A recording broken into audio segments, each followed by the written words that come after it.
Por la noche la vorágine informativa suele atenuarse y entra el espacio para la recapitulación de lo que ha dado de sí un día entero. Así, las noticias de la noche son el campo para el análisis y el comentario, para pensar en nuestros errores y nuestros aciertos, para levantarnos también con más seguridad al día siguiente. Y en Telemadrid, este espacio que se llama Diario de la Noche lo dirige Germán Terzi, al que agradecemos muchísimo el que nos haya recibido aquí, exactamente en el lugar desde el que cada noche emite este Diario de la Noche. Gracias, Germán, por habernos invitado a venir aquí contigo un ratito. No, bienvenido.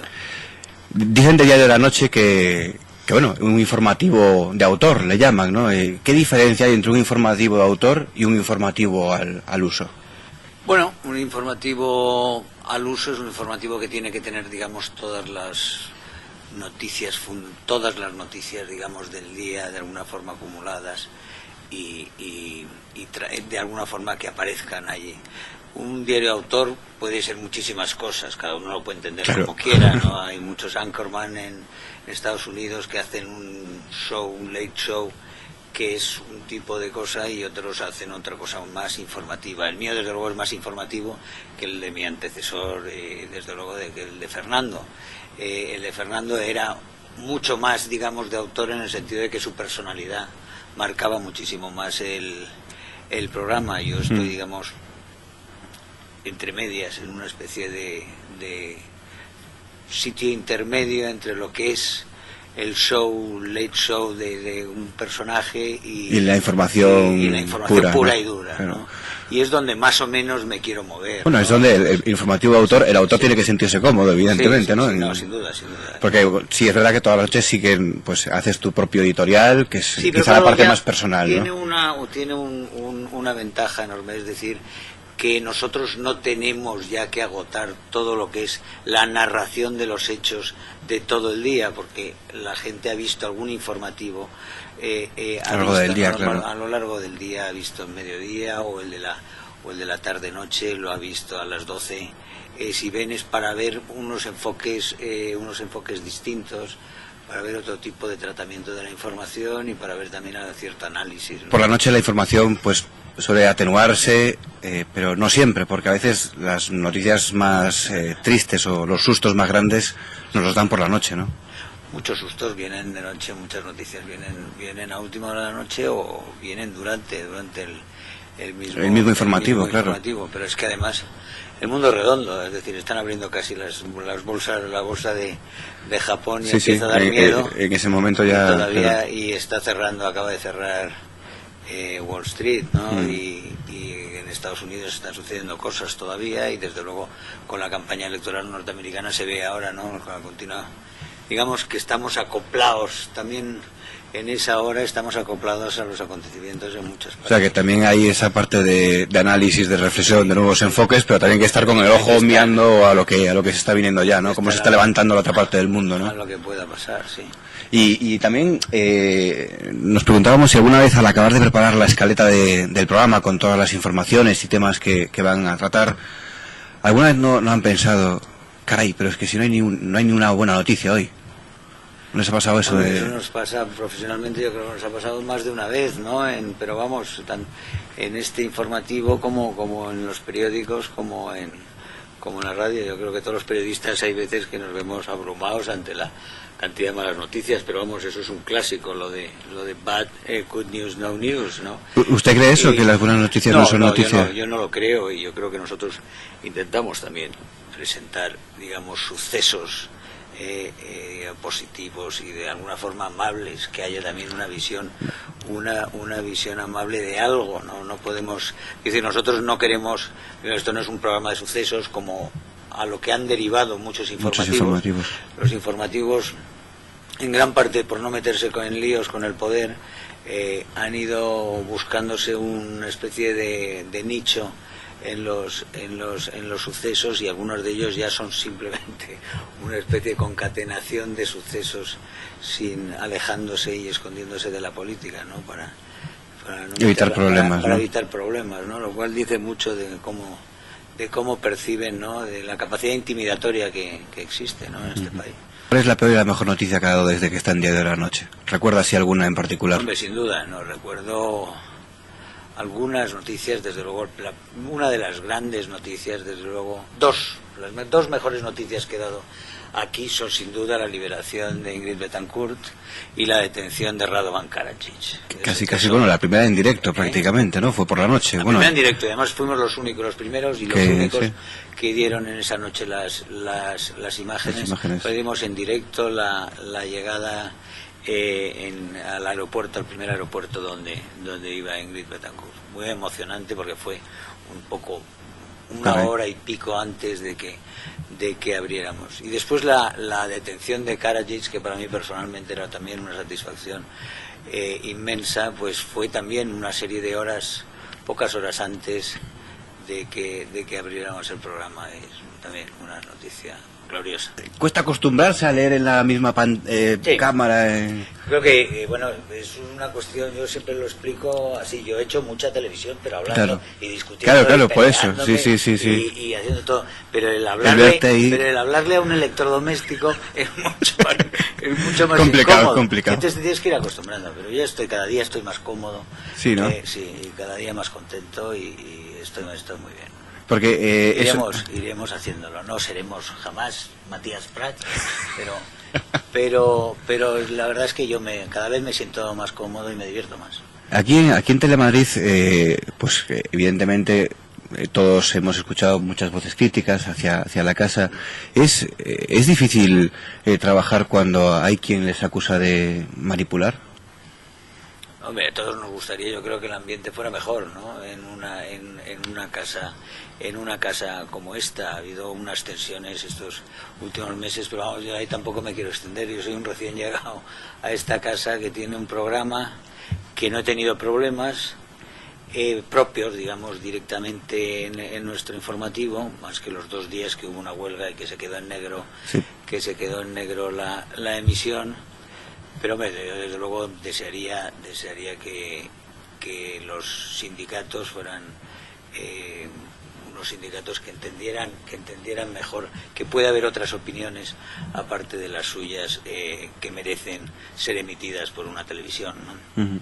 Quiero decir, si se acepta con tanta benevolencia en otras televisiones, cuando quejarse de que esta es una televisión plural, quejarse de que esta no es una televisión plural, y desde luego estar defendiendo unas televisiones como es la andaluza, o como son otras dentro del panorama autonómico, de las públicas autonómicas, y como es para mí, pese a todas las monsergas que nos suelte el presidente del gobierno sobre la pluralidad, yo creo que el mensaje de la primera está lleno de sectarismo y además absolutamente emponzoñado ideológicamente, ¿no? Desde las series hasta...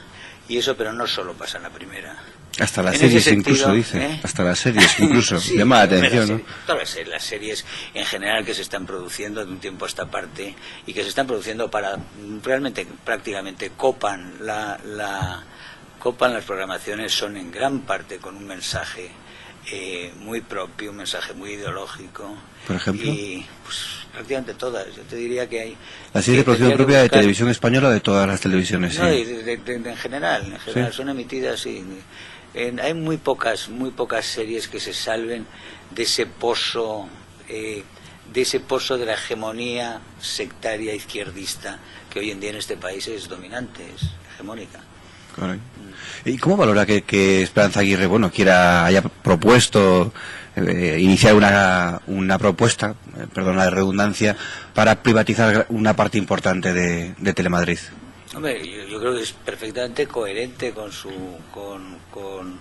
ideología y con la ideología que ha defendido y realmente con su pensamiento, y un pensamiento que ha recibido la mayoría absoluta, abrumadora en Madrid por parte de los ciudadanos madrileños. Es decir, que los ciudadanos madrileños parece ser que aprueban en una inmensa mayoría unos planes que en general tienden pues a que el Estado no sea un Estado que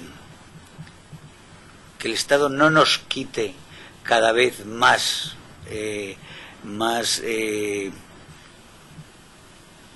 espacios vitales, sino al contrario, que el Estado ceda cada vez más espacios vitales a lo que es la iniciativa individual y la iniciativa privada. Y con este 49% de Telemadrid está esa... Yo creo que el enfoque es el mismo pensamiento que hay en este momento cuando se critica, por ejemplo, se está criticando en este momento la iniciativa para privatizar el agua, ¿no? También el canal de Isabel II. Bueno, pues, pero si el agua de Barcelona, que es un ayuntamiento socialista, es absolutamente privada. ¿Pero de qué estamos hablando? O sea, es que es una especie de...